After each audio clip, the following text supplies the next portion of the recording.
Alright, so, as a lot of people have been asking, I've decided to follow through and make this video to showcase how I personally play my first clear as Taric and explain my thought process and playstyle a little bit.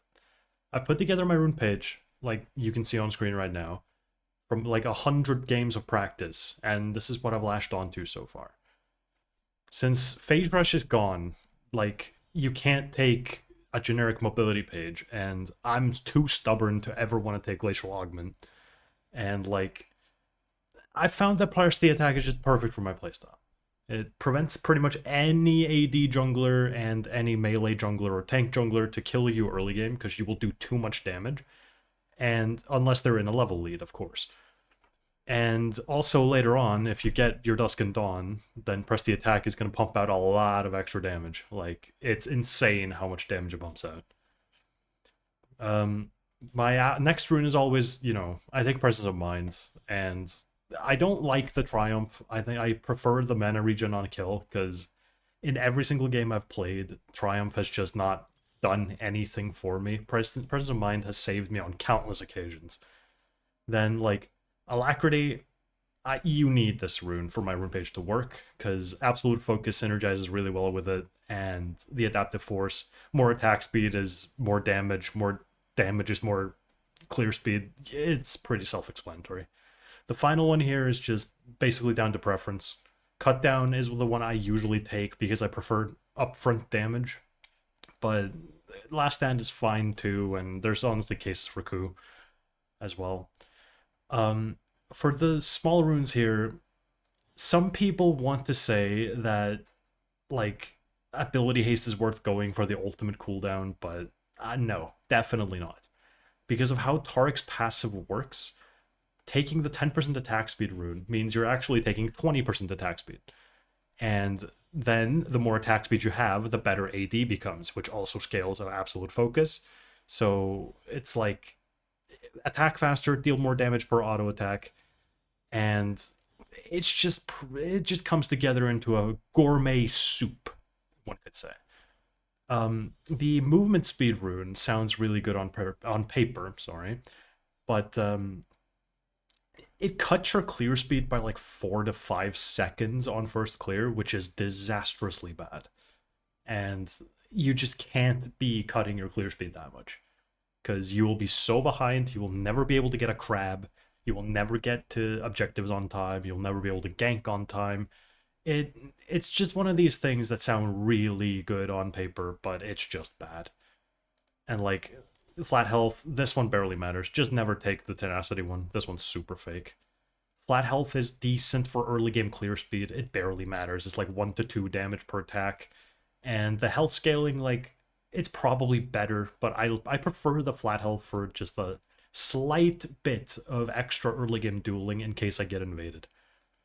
And like, there have been so many times where I've played Taric and then just not been able to kill somebody because I just die with like 30 overkill. So this 65 extra health can save you like in many occasions.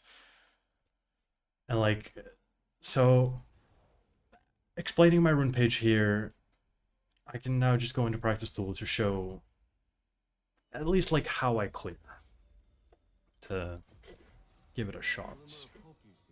So I almost never change my rune page. It's almost always the same thing. I always run flash. Pretty self-explanatory stuff here. And yeah. So what you're going to want to do is, you can basically just determine which one of these you want. It's almost always just personal preference. Except I really like the red one because it gives a slow. So if I'm not going Iceborne, I like the red one for the extra slow for sticking power. The blue one is good too, but I don't really care that much about it. I'm usually always blue or red or green, sorry. Because the extra shield can prevent you from getting one shot, because like 360 HP is a lot. But I generally take red. And you start Q, always. If you start E, your clear is done. Like, you just can't clear. And I always start blue. I do not really ever see a reason to start red. Although I guess if you want to clear from bot to top, then you want to start red. And right here, You want to queue like 5 seconds before the buff spawns, because your passive will maintain the stacks before the buff spawns, and then you can get 1 additional Q right before your mana regen, or yeah, runs out, sorry. You want to smite blue buff at around 650-ish. And then walk the Gromp. Make sure you weave in autos, and if you get like that, use an auto and then cast your Q. Do not just mash your Q button, because you want to utilize the auto resets every single time you get. Every chance you get. On wolves, you can prep the E like this, and you hit all 3. Attack the big one. 4, 6, 8 times. Cast an E. And then auto attack the small ones once with the basic autos. Q auto the big one. I'll start walking away. Land 1 more auto here. I level E, level 2, and level 3. That was confusing, but because when you auto this raptor once, auto, E, auto once, walk away. Use the last passive proc on red buff here. And just make sure you mash your E as much as possible, but don't cancel your auto attacks.